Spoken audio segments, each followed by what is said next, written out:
What can you do as a mayor that you couldn't do as a councilman? At the city is a council manager form of government. It's been a council manager form of government since really pretty much the time the city incorporated in the mid-1980s. The functions of a city councilman are really with the city, in conjunction with the city manager, to run the day-to-day operations of the city, to make sure that if there's a pothole that needs to be taken care of by Public Works, that's done. So there's regular road maintenance, taking care of parks and facilities, making sure your garbage is picked up and disposed of properly, those kinds of things. So the city manager runs the day-to-day operations, and you have a part-time elected city council that sort of oversees that by majority vote. So that's really the focus of the city council: budgeting, setting ordinances, those kinds of things. In our community, in our city, the mayor, the role of the mayor, has traditionally, well, by state statute, signs contracts. So whatever the city decides when they make a vote, the mayor then signs those contracts or those agreements and does them. The mayor sets the agenda in our city, runs the meetings, and then has taken on the role of primarily being the economic development. Really should be the primary business advocate within the city. Advocate for not only new businesses and trying to attract those, but also the businesses that are here.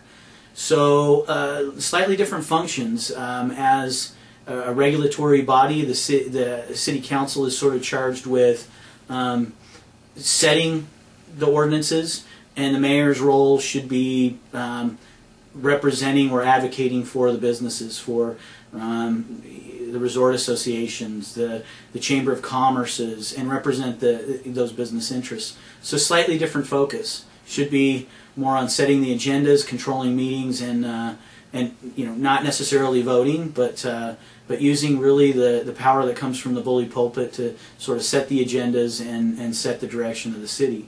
And as a city council person, you're one of 5 votes that people that are on the council, essentially running those day-to-day operations, budgeting.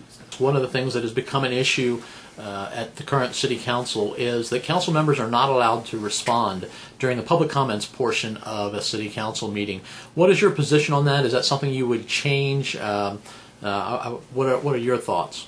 More than likely. I've had a couple of conversations with our city attorney. There was obviously the one response from I want to say the Secretary of State, but I believe the Attorney General, regarding deliberation of non-agendized comments and so forth. And it was pretty clear that as long as there was no active deliberation going on issues raised, that responses, you can respond, give simple responses. I think if you go back to the last city council meeting, there was an excellent example. A citizen stands up during the opening public comments at the beginning of the meeting and asks a simple question. I'm looking forward at set council dates in the future, and I'm looking to see when the city's budget hearings are set for. I don't see those agendized yet, and I was just curious about when those were going to be, and encouraging active public participation as part of that process. Well, we couldn't respond right then.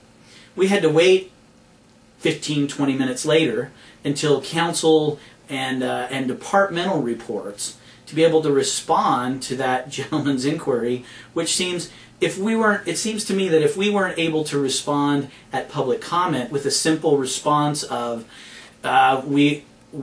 essentially the city manager, when he finally responded, was, we have tentative dates of May, I think they were 11th and 12th. We may even need to go on the 13th, depending on how long and drawn out these things are. And the first meeting in April, at the first meeting of April, I'll be bringing you those set dates of when those meetings will be at. And that's how we do it every year. Usually the first meeting of April, there's an item on the agenda where we discuss and we set those dates for the budget hearings. And so that was his response. Well, I sat there and thought to myself, it's funny that we couldn't just simply give that response at the time that person asked, which we used to do, we had to wait until council reports in order to respond, which just seems to me like, again, that was a non-agendized item, was a non-agendized question. We didn't deliberate on it. It's not like there was a long, drawn-out discussion about it or anything. It was just simply the response the city manager gave was, this is when we're planning on doing them tentatively, and you'll have an item on the first agenda in April to set those dates firmly, dates and times. So you're saying that if you were... Yes, if I was mayor, knowing what I know about the Attorney General's opinion and watching this go on the last 3 or 4 years, I would just simply respond to that. I would just simply say, hold on a second, we can't necessarily deliberate on, on anything. This isn't an item that needs to go to a general discussion of the budget because that's not appropriate. But city manager, staff, do you have a simple response on when those hearings are likely to happen? City manager gives a response, takes 2 minutes and responds and tells us when those are tentatively set and when we'll know for sure when those exact dates are set, and they'll be published, and the public will know within the first 2 weeks of April exactly when those will be set.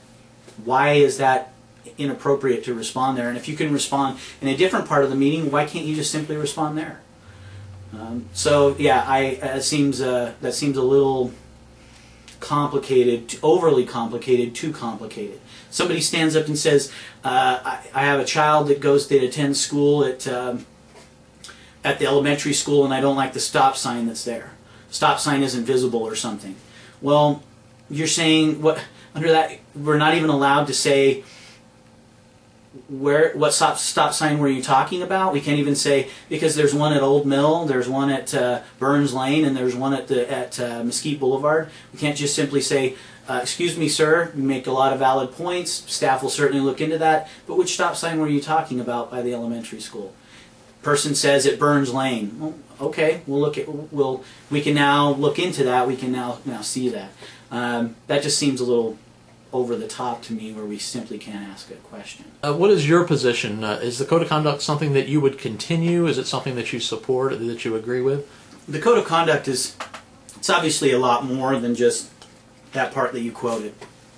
I think generally having a set code of ethical backbone to be able to apply to elected officials in general, I don't think that's a bad idea. I think, especially once they're elected, giving them something that they can, in, I want to say 15, 20 pages, look at and get a good idea of really what's expected of them ethically and so forth, and being careful. A lot of times we're involved in lawsuits, and just reminding them that when it comes to making comments about sensitive issues, they need to be careful about that. Making general sweeping statements can sometimes, in certain instances, not be the best thing for the city.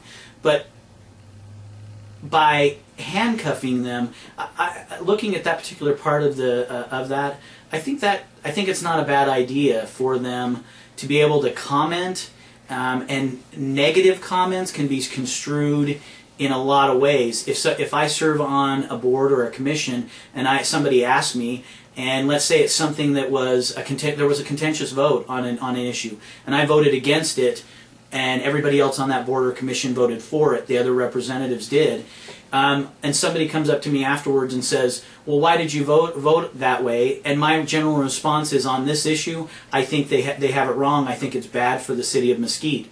Well, isn't that a negative connotation? Couldn't that be construed as having said something generally negative? But isn't that, we're all political, most of these boards and commissions, many of us, most of us, RTC, Regional Flood, Library Commission, a lot of us are elected officials. And so as elected political animals, we're asking to represent our constituents and have opinions on sometimes contentious issues. I think it's what's the word I'm looking for? I don't think it's legitimate, or I don't think you're being practical in saying elected public officials can't have and express publicly their satisfaction as well as dissatisfaction with some of those boards that they're on, when they're not always going to vote yes, you would assume that they're not always just going to vote